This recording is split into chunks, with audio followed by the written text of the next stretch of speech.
Hello बच्चों, कैसे हैं आप लोग। आज आप लोगों के लिए बहुत ही इंपॉर्टेंट टॉपिक डिस्कस करने जा रहा हूं, ट्रिग्नोमेट्री। एक वैसा टॉपिक जो एवरी एग्जाम में इसे क्वेश्चन आते हैं, चाहे आप 9th में पढ़ रहे हैं, 10th 11th 12th कॉलेज या किसी तरह का कंपिटिटिव एग्जाम आप दे रहे हैं, एनडीए का दे रहे हो, सीडीएस का दे रहे हो, एसएससी का, सीजीएल, जो भी एग्जाम आप दे रहे हैं, एवरी कंपिटिटिव एग्जाम में एक ट्रिग्नोमेट्री का क्वेश्चन पूछा जाता है। बहुत ही इंपॉर्टेंट टॉपिक है और ये ऐसा टॉपिक है जिससे बच्चे डरते हैं। ओके, तो आपका इतने दिनों का डर जो है मात्र एक वीडियो में दूर हो जाएगा। आप इस वीडियो को शुरू से अंत तक देखें। ओके, उसके बाद क्या करना है कि जो बातें, जो फॉर्मूला हम यहां डिस्कस कर रहे हैं, आपने कान में लीड लगाना है और उसे 3 से 4 बार सुन लेना है और सुन करके एक बार रिटन प्रैक्टिस कर देना है। 3 से 4 बार अगर आपने सुन लिया तो आपका हमेशा का डर ट्रिग्नोमेट्री से बिल्कुल भाग जाएगा। और अब जैसा कि जानते हैं, एनडीए है, सीडीएस है, तो उसमें लॉन्ग क्वेश्चन नहीं पूछे जाते। कैसे क्वेश्चन आते हैं? ऑब्जेक्टिव क्वेश्चन आते हैं। और ऑब्जेक्टिव क्वेश्चन कैसे होते हैं? फॉर्मूले बेस्ड होते हैं। अगर आपने इन सारे फॉर्मूलों को याद कर लिया फिर कोई दिक्कत ही नहीं। आप देखेंगे किस तरीके से आपका रैंक जो है जंप मारता है। ओके, तो ए टू जेड जितने भी फॉर्मूले यहां डिस्कस करूंगा, आपने लीड लगाना है कान में और पूरा वीडियो को 2 से 3 बार सुन लेना है। फिर उसके बाद आप कमेंट करके मुझे बताना कि कैसा लगा आपका वीडियो और क्या आप में इंप्रूवमेंट हुआ जो। ओके, बिल्कुल ए टू जेड ट्रिग्नोमेट्री का फॉर्मूला आपको याद हो जाएगा और सारा डर ट्रिग्नोमेट्री का हमेशा के लिए दूर। आपने 11th 12th में साइंस पढ़ा था, कॉमर्स पढ़ा था, अकाउंट्स पढ़ा था, कोई मैटर नहीं करता। ये ट्रिग्नोमेट्री आपको बहुत ही आगे तक ले जाएगा। ओके, जो भी आप कंपिटिटिव एग्जाम दे रहे हैं या जिस तरह का 12th में आप एग्जाम दे रहे हैं, 11th में एग्जाम दे रहे हैं, सब में आपको अच्छे से अच्छे नंबर दिलाने में सहायता करेगा। ओके, तो देखिए कहां से शुरू करना है। ट्रिग्नोमेट्री, जैसा कि हम जानते हैं कि ट्रिग्नोमेट्री मतलब त्रिकोणमिति है ना। कहां से बना? ट्रायंगल से बना। तो ट्रायंगल में P परपेंडिकुलर, बेस और हाइपोटेन्यूस होता है। ओके, 10th आपने पढ़ा होगा, तो 10th का जो बेसिक फॉर्मूला यहां से हम शुरू करते हैं कि ट्रिग्नोमेट्री में 6 रेशियो होता है। कौन कौन सा? साइन, कॉस, टैन, और 3 इसके अपोजिट होते हैं। यूं कहें कि 3 भाई है और 3 बहन है। साइन, कॉस, टैन 3 भाई है, कॉसेक, सेक और कॉट 3 बहन है। क्यों बहन भाई बोल रहा हूं? क्योंकि अपोजिट इन नेचर है ना। मोस्ट प्रोबेबली हम अपने घर में भी देखते हैं कि भाई बहन है तो दोनों नेचर में अपोजिट है। 1% ही ऐसे भाई बहन मिलेंगे जो सिमिलर नेचर के होंगे जो। ओके, तो साइन का अपोजिट कॉसेक होता है, कॉस का अपोजिट मतलब इनवर्स, कॉस का इनवर्स सेक होता है और टैन का इनवर्स कॉट होता है। याद रखना है, ट्रिग्नोमेट्री के 6 रेशियो है, साइन, कॉस, टैन। साइन का अपोजिट कॉसेक, कॉस का अपोजिट सेक और टैन का अपोजिट कॉट होता है। ओके, चलिए यहां से आगे बढ़ते हैं। अब ध्यान रखना, पंडित बद्री प्रसाद हर हर बोले और सोना चांदी तोले। सिंपल सी बात है, जो हर हर बोलेगा वो सोना चांदी तोलेगा ही तोलेगा। तो पंडित बद्री प्रसाद हर हर बोले और सोना चांदी तोले, तो साइन इक्वल टू क्या होता है? P/H, cos equal to B/H और टैन इक्वल टू P/B। देखिए, S for sine, sine equal to P/H, C for cos, cos equal to B/H और T for tan, tan equal to P/B। Okay, तो sine cos tan आ गया। क्या बताया? Sign का opposite क्या होता है? कॉसेक। तो कॉसेक पलट के अपोजिट इन नेचर है, इनवर्स है, तो H/P होगा। कॉस का क्या हो जाएगा? सेक, H/B हो जाएगा और टैन का क्या होगा? Cot, B/P। ओके, ये आपको अच्छे से याद रखना है। ठीक, फिर देखते हैं साइन क्या होता है? 1/cosec theta. बताया था कि अपोजिट इन नेचर है, इनवर्स है, तो cosec थीटा क्या बन जाएगा? 1/sin theta. cos थीटा क्या हो जाएगा? 1/sec theta. तो sec क्या बनेगा? 1/cos theta. tan क्या बनेगा? 1/cot। cot क्या बनेगा? 1/tan। tan को ये भी लिख सकते हैं sin theta by cos theta और cot को लिख सकते हैं cos theta by sin theta. बिल्कुल ही बेसिक बात है। ओके, उसके बाद इसके 3 आइडेंटिटी है ट्रिग्नोमेट्री के। Sine square theta plus cos square theta equal to 1, 1 plus tan square theta equal to sec square theta, 1 plus cot square theta equal to cosec square theta. Basic identity जरूर ध्यान में रखना है। याद हो गया? Sine square theta plus cos square theta equal to 1, 1 plus tan square theta equal to sec square theta और 1 plus cot square theta equal to cosec square theta. Okay, चलिए आगे देखते हैं जो हमारा इंपॉर्टेंट फॉर्मूला आगे का क्या है, साइन ए प्लस बी। साइन ए प्लस बी क्या होता है, sign A cos B cos A sine B. Okay, sign A plus B, फिर से सुन लीजिए, sign A plus B sign A cos B plus sign A cos B cos A sine B, sign A minus B sign A cos B minus cos A sine B. Plus है तो बीच में plus आ गया, minus है तो बीच में minus आ गया। Okay, cos का देखिए, cos A plus B cos A cos B minus sign A sine B. ध्यान देना है, कॉस में जब बीच में प्लस हो तो साइन क्या आ जाता है यहाँ पे माइनस, और जब माइनस हो तो साइन क्या आता है प्लस। साइन कॉस में डिफरेंस क्या है, तो साइन वाले में साइन और कॉस दोनों आया हुआ है, sign A cos B plus cos A sine B. लेकिन कॉस वाले में कॉस कॉस आया और फिर साइन साइन आया। ओके, ये दो बातें ध्यान में रखिएगा। टेन ए प्लस बी क्या है, ten a plus ten b 1 minus ten a ten b, ten a minus b ten a minus ten b 1 plus ten a ten b. देख रहे हैं, प्लस है तो यहाँ माइनस आया, माइनस है तो यहाँ प्लस आया, ऊपर के अपोजिट साइन नीचे है दोनों में। ओके, इस बात को ध्यान में रखेंगे आप। Cot, cot A cot B minus 1, cot A plus cot B, cot A minus B cot A cot B plus 1, cot B minus cot A. यहाँ देखिए cot B minus cot A आया है माइनस वाले में, और फिर भी यहाँ देखिए प्लस है तो यहाँ माइनस आया, यहाँ माइनस है तो यहाँ प्लस है। ओके, ये अच्छे तरीके से आपको ध्यान में करना है, बहुत ही इंपॉर्टेंट फॉर्मूले।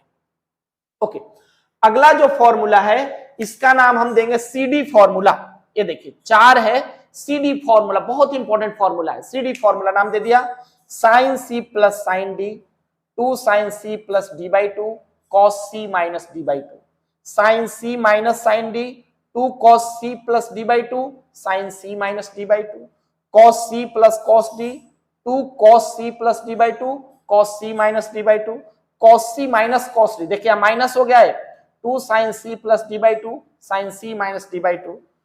फिर अब इन्हीं को ऐड करके, या हमने यहां जो फॉर्मूला किया है इसको ऐड करके हमने जो अगला रिजल्ट निकाला है बहुत ही इंपॉर्टेंट है, याद रखेंगे।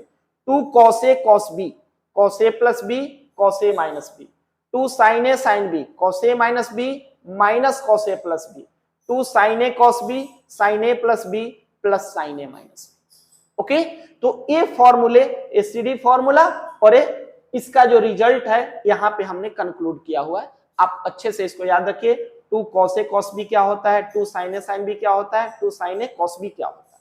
ओके, अब ये रिजल्ट आप खुद से निकाल सकते हैं। जैसे हमने लिखा साइन ए प्लस बी, तो ए और बी दोनों अगर हम इक्वल कर देता, साइन ए और ए मिलकर क्या बन जाएगा 2a। अब यहाँ डाल दें, यहाँ भी ए यहाँ भी ए यहाँ भी ए, तो ये रिजल्ट देगा। बट हम अपने एग्जाम में रिजल्ट निकालने तो बैठते नहीं है कि क्या रिजल्ट आएगा, इतना समय हमारे पास होता नहीं, तो बेहतर है बाय हार्ट बिल्कुल अच्छे से याद कर जाइए। साइन 2x का क्या हो गया, 2 साइन एक्स कॉस एक्स।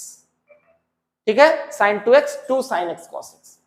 और इसका दूसरा जो फॉर्मूला है 2 sine x 1 plus 2 tan x 1 plus tan square x. cos 2x का होता है cos square x minus sine square x, पहला फॉर्मूला हो गया। दूसरा हो गया 2 cos स्क्वायर एक्स माइनस 1, तीसरा हो गया 1 माइनस 2 साइन स्क्वायर एक्स, और चौथा हो गया 1 minus tan square x upon 1 plus tan square x. Okay, तो साइन 2x cos 2x। अब देखते हैं tan 2x क्या कहता है, 2 tan x upon 1 minus tan square x. Okay, ध्यान रखना है। साइन 3x का फॉर्मूला होता है 3 sine x minus 4 sine cube x। cos 3x का फॉर्मूला क्या होगा, 4 cos cube x minus 3 cos x। tan 3x का 3 tan x minus tan cube x upon 1 minus 3 tan square x। Okay, फिर half angle formula काफी important है, sine a by 2 1 minus cos a upon 2 cos a by 2 1 plus cos a by 2, root में होगा दोनों, tan a by 2 root में 1 minus cos a 1 plus cos। Okay, फिर कुछ और फॉर्मूले हैं जो हमने यहां से रिजल्ट निकाला है, तो याद रखिएगा cos square x 1 plus cos 2x by 2, sine square x 1 minus cos 2x by 2, sine x 2 sine x by 2 cos x by 2। Okay, 1 plus sine x cos x by 2 plus sine x by 2 का whole square ले लेना है, और 1 minus sine x cos x/2 minus sin x/2 का whole square ले लेना। तो इतने फॉर्मूले आपको अच्छे से रट जाना है एवरी, चाहे सिर्फ ट्रिग्नोमेट्री की बात नहीं कर रहा हूं, कैलकुलस में बहुत ही हेल्पफुल है फॉर्मूला होता है। ओके, चलिए और देखते हैं और कौन कौन से फॉर्मूले हैं जो हमारे लिए यूजफुल है। अगला जो फॉर्मूला आपको ध्यान में रखना है वो है हमारा, ये देखिए, ये जो हमारा एक्सिस है, कोऑर्डिनेट एक्सिस, पूरे प्लेन को 3 पार्ट में बांट रहा है, first quadrant, second quadrant, third quadrant, fourth quadrant. First quadrant में सारे ट्रिग्नोमेट्रिक रेशियो पॉजिटिव होते हैं, सेकंड में साइन और कॉसेक पॉजिटिव होता है, थर्ड में टैन और कॉट पॉजिटिव होता है, और फोर्थ में कॉस और सेक पॉजिटिव होता है। याद करने के लिए आप कर सकते हैं ऐड शुगर टू कॉफी, क्या लिखेंगे, add sugar to coffee, add sugar to coffee, add sugar to coffee. A for क्या होता है, ऑल, यानी कि फर्स्ट में सारे ट्रिग्नोमेट्रिक रेशियो पॉजिटिव, एस से साइन, सेकंड में साइन, साइन के साथ किसका रिलेशन है, कॉसेक का, तो साइन और cosec positive. T for tan, third में टैन और कॉट, और फोर्थ में कॉस और सेक। ऐड शुगर टू कॉफी, या ये भी आप याद रखते हैं आफ्टर स्कूल टू कॉलेज, कुछ भी याद रखेंगे आसानी से आपको हो जाएगा जो है। ओके, तो फर्स्ट क्वाड्रेंट में सारे ट्रिग्नोमेट्रिक रेशियो पॉजिटिव, सेकंड में साइन और कॉसेक पॉजिटिव, थर्ड में टैन और कॉट पॉजिटिव, फोर्थ में कॉस और सेक पॉजिटिव। याद हो गया। शॉर्ट में करना चाहते हैं add sugar to coffee, all sine tan cos, sine के साथ कॉसेक है, टैन के साथ कॉट है, कॉस के साथ सेक। ओके, इतना आपको अच्छे से ध्यान में रखना है। ओके, दूसरी चीज देखिए, बहुत ही इंपॉर्टेंट पॉइंट डिस्कस कर रहा हूं। ये हमारा लाइन है कोऑर्डिनेट एक्सिस, ये हमारा 360 का है या 0 डिग्री का है, ये 90 डिग्री है, इसे π/2 से रिप्रेजेंट करते हैं, 180 है पाई होता है, 270 को 3π/2 लिखते हैं। ओके, अब करें कि जो वर्टिकल लाइन है 90 और 270, तो जब भी हमारा ट्रिग्नोमेट्रिक रेशियो 90 और 270 के साथ रहेगा तो करें कि with 90 and 270 degree trigonometric ratio changes, trigonometric ratio change हो जाएगा इसके साथ, इस वर्टिकल लाइन के साथ जो भी रिलेशन हमारा रहे।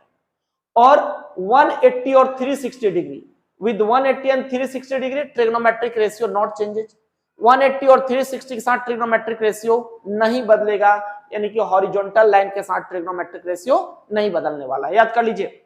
अब देखिए इसका इंपैक्ट क्या है, साइन 90 माइनस थीटा, तो 90 माइनस, 90 से जब माइनस करेंगे तो किस क्वाड्रेंट में आएगा, फर्स्ट क्वाड्रेंट। तो हम जानते हैं कि 90 के साथ सारे ट्रिग्नोमेट्रिक रेशियो बदल जाएंगे, बदलेंगे ना, साइन कॉस में कॉस साइन में, टैन कॉट में, कॉट टैन में, कॉसेक सेक में, सेक कॉसेक में बदल जाएगा।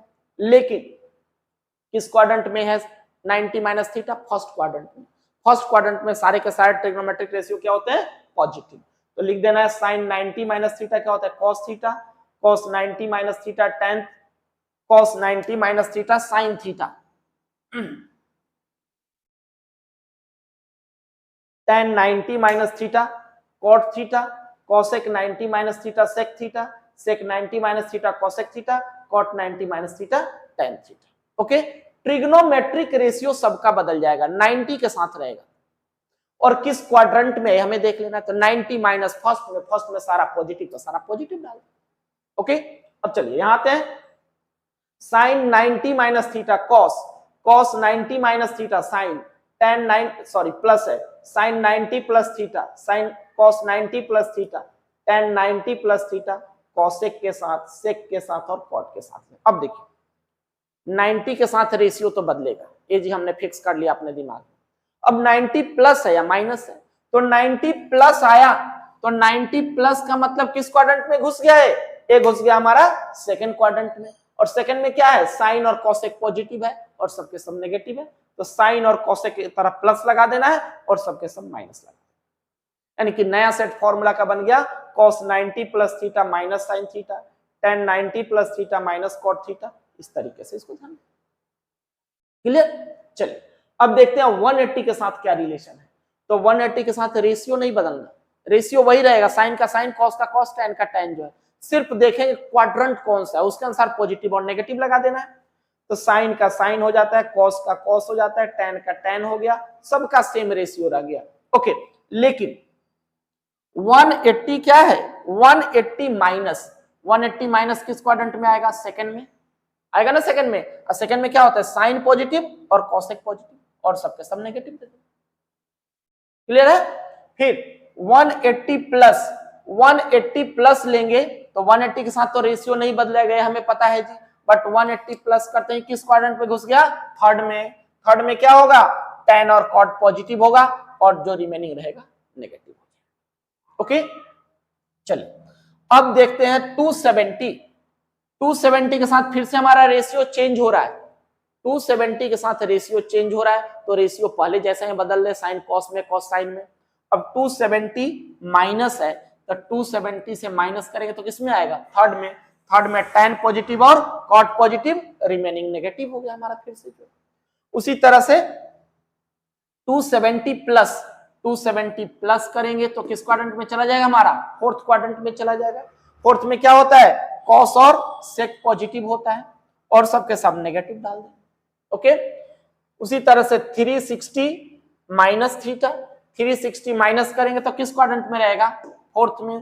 फोर्थ में क्या होता है, कॉस और सेक पॉजिटिव हो गया और सबके सब नेगेटिव हो गया। 360 के साथ रेशियो बदलना नहीं। 360 प्लस, तो 360 प्लस ले जाएंगे तो कहां चला जाएगा, फर्स्ट में चला जाएगा, फर्स्ट में सब कुछ पॉजिटिव होता है। 360 के साथ रेशियो बदलना नहीं है, तो एज इट इज इसको लिख देना है, राइट। अब एक देखिए नेगेटिव एंगल, बहुत इंपॉर्टेंट टॉपिक है नेगेटिव एंगल। तो आप हमेशा याद रखिए कि नेगेटिव एंगल का मतलब है, देखिए रोटेशन दो तरीके से होते हैं, एंटी क्लॉकवाइज और क्लॉकवाइज। तो एंटी क्लॉकवाइज जैसे जाएगा, क्लॉकवाइज जैसे चलेगा। तो जितने जो नेगेटिव एंगल होते हैं सबका रोटेशन क्लॉकवाइज होता है। और जरा बताइए, क्लॉकवाइज जब आप जा रहे हैं तो किस क्वाड्रेंट में जा रहे हैं, फोर्थ क्वाड्रेंट में। तो सारा नेगेटिव एंगल किस क्वाड्रेंट में लेना है, फोर्थ क्वाड्रेंट में लेना है। और फोर्थ क्वाड्रेंट में क्या पॉजिटिव होता है, कॉस और सेक पॉजिटिव होता है। तो फोर्थ क्वाड्रेंट में आपने क्या करना है, कॉस और सेक को पॉजिटिव डाल देना है और सारे ट्रिग्नोमेट्रिक रेशियो को नेगेटिव कर देना है। अगली बात समझ में कि नेगेटिव एंगल का मतलब फोर्थ क्वाड्रेंट, और फोर्थ क्वाड्रेंट का मतलब कॉस और सेक पॉजिटिव, और सारे के सारा नेगेटिव। तो ये फॉर्मूला ध्यान रखिए, sine 90 minus theta minus sine theta है, cos 90 minus theta minus cos theta होता है, tan 90 minus theta minus tan theta होता है। हाँ, अक्सर है यहाँ जो कंफ्यूजन होता है वो आपको ध्यान में रखना है। हमने दे दिया साइन 1800 माइनस 1800 डिग्री। अब बच्चे कहते हैं माइनस 1800 डिग्री, वो तो किसी भी क्वाड्रेंट में जा सकता है, कहीं भी जाए कोई मैटर नहीं, ठीक है। लेकिन नेगेटिव है तो क्या लेना है, उसको फोर्थ क्वाड्रेंट में ही मानना है। अब माइनस जब हटा देंगे तो साइन माइनस 1800 माइनस साइन 1800 आ जाएगा, क्योंकि sine minus theta equal to minus sine theta होता है। उसके बाद जैसे हम बनाते चलेंगे कोई इशू नहीं। तो याद रखना है सारे नेगेटिव एंगल किस क्वाड्रेंट में होंगे, फोर्थ क्वाड्रेंट। ओके, तो ये हमारे ट्रिग्नोमेट्री के फॉर्मूले हैं। आप किस क्लास में पढ़ रहे हैं मैटर नहीं करता, हर किसी को ये फॉर्मूले याद होना चाहिए, क्योंकि एवरी कॉम्पिटिटिव एग्जाम में ट्रिग्नोमेट्री पूछता ही पूछता है। अगर नहीं पूछ रहा है तो कैलकुलस से क्वेश्चन पूछेगा, तो बिना ट्रिग्नोमेट्री के कैलकुलस नहीं बनना है। आपका कैलकुलस तभी स्ट्रांग होगा जब आपका ट्रिग्नोमेट्री स्ट्रांग होगा, और ट्रिग्नोमेट्री तभी स्ट्रांग होगा जब आप इस फॉर्मूले को याद करें। ओके, ज्यादा कुछ नहीं करना, रट्टे नहीं मारना। आजकल हर जगह मोबाइल का जमाना है, हर किसी के पास स्मार्टफोन है। आप कान में लीड लगाओ और 3 से 4 बार वीडियो को सुन जाइए जो है, उसके बाद एक बार रिटर्न प्रैक्टिस कर दीजिए, एक फॉर्मूला लिख करके अलग से कॉपी बना करके रख दीजिए। बस इतना सा काम करना है, देखेंगे ट्रिग्नोमेट्री का जो भूत है वो बिल्कुल भाग जाएगा जो है, फिर कभी भी ट्रिग्नोमेट्री में कोई परेशानी नहीं आएगी। ओके, अगर दिक्कत आती है तो कमेंट करके मुझे जरूर बताना। हाँ, बहुत ही इंपॉर्टेंट टॉपिक है, आप इस वीडियो को जितना ज्यादा शेयर कर सकते हैं जरूर शेयर करें, और अभी तक आपने चैनल को सब्सक्राइब नहीं किया है तो उसे जरूर सब्सक्राइब करें, ताकि इसी तरीके का वीडियो आपको मिलता रहे। चाहे आप कॉम्पिटिटिव एग्जाम की तैयारी कर रहे हैं, 11th क्लास में है, 12th क्लास में है, 10th क्लास में, हर क्लास के लिए ये सारे वीडियो काफी इंपॉर्टेंट है। Okay, by two all of you.